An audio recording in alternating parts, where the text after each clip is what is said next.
Hello, friends. This is Mr. Mullet Gaming, presenting a review show focused on the RPG video game genre. As I continue my journey dictated to me by an artificial bonsai tree, I can't help but think that this quest is a bit strange. Speaking of strange quests and story development, Illusion of Gaia features some interesting cutscenes and character interactions.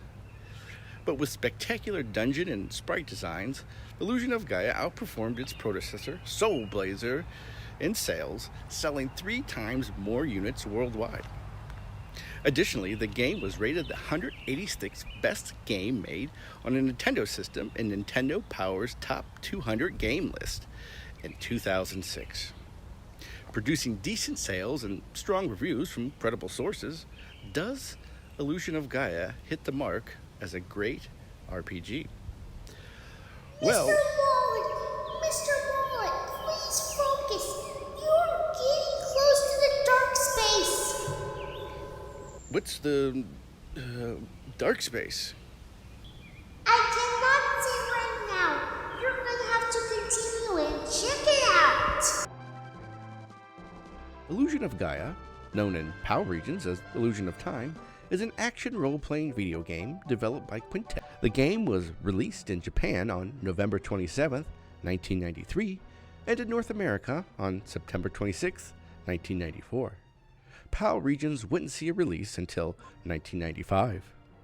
Like its predecessor, Soul Blazer, Illusion of Gaia has not been remade or re-released. However, physical copies are affordable, with loose carts fetching between $10 and $20. For this playthrough, I completed the game via emulation. The tower. I've made it. I finally made it. Set in a world reminiscent to Earth, the game's plot centers on a boy named Will, who is chosen to save human existence from an impending disaster. Players embark on a journey, guiding Will through complex dungeons and areas. A unique element of this game is that Will can transform into other playable characters by visiting Gaia in the dark space, which is sort of like an interdimensional realm. Gaia, a godlike being, tells Will that a comet is approaching and he needs to destroy it. With friends in tow, Will travels the world, visiting real-world ancient ruins such as the Great Wall of China and the Egyptian pyramids. The game's bizarre story continues to unfold as it's discovered that the comet is revealed to be an ancient weapon from the last Blazer War and has the power to change the shape of humanity, which has already interfered with this world's evolution on previous approaches. Will and his friends travel the world and collect artifacts from these dungeons known as mystic statues, which are needed to release an ultimate power and destroy the comet. The game offers a large cast of characters, but only 3 are playable. Will, the protagonist, is a boy who wields a very powerful and destructive flute. Yes, this hero among heroes has a vicious flute which is used to destroy enemies. Aside from Will, players can visit the dark space and transform into Frieden and Shadow. Now we're talking. Frieden is a knight and brandishes a powerful broadsword, and Shadow projects a cytoplasmic arm. Each character has unique abilities where players will need to alternate while navigating dungeons and solving puzzles. Unlike other RPGs, Illusion of Gaia does not use experience points to boost stats. Instead, rooms will need to be cleared of enemies, after which either health, offensive, or defensive abilities are increased. Furthermore, the game lacks any currency or equipment systems, and only a handful of items can be stored in one's inventory.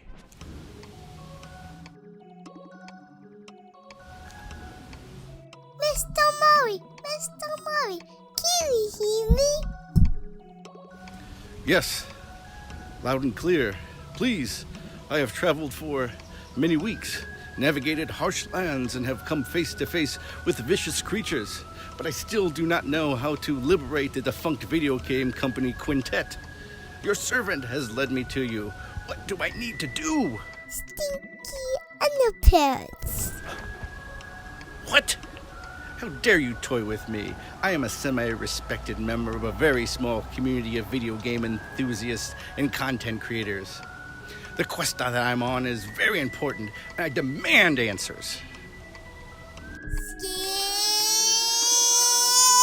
me, princess. Poop and pee.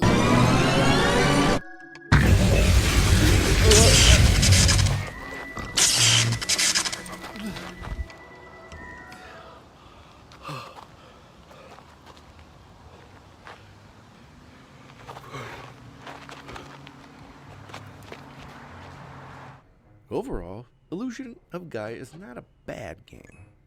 The story is ambitious, but does very little to keep the player on track. To be frank, well, I think the game's story is awful. It's all over the place and very confusing. I don't think there were necessarily any translation issues, I just think it was poorly written. Story aside, it doesn't break the game's overall enjoyability, it's just disappointing.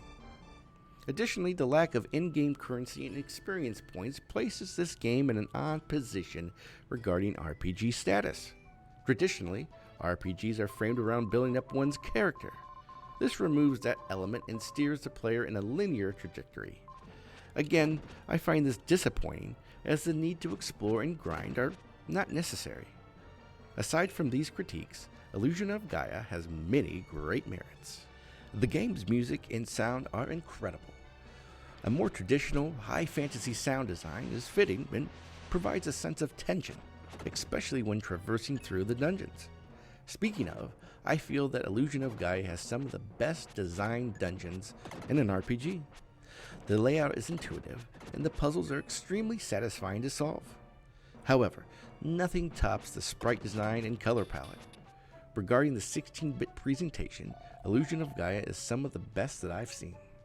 The sprites are large and colorful, filled with detail. The color palette takes full advantage of what the Super Nintendo had to offer and makes for an aesthetically pleasing game to play. Overall, Illusion of Gaia is a good game, and I recommend a playthrough if you like retro RPGs. For enjoyability, I give it a 79% and a 2 out of 10 difficulty. This game was easy. Removing the need to grind, this was a short RPG, taking less than 20 hours to beat. Despite its flaws with story and character development, Illusion of Gaia is worth the experience.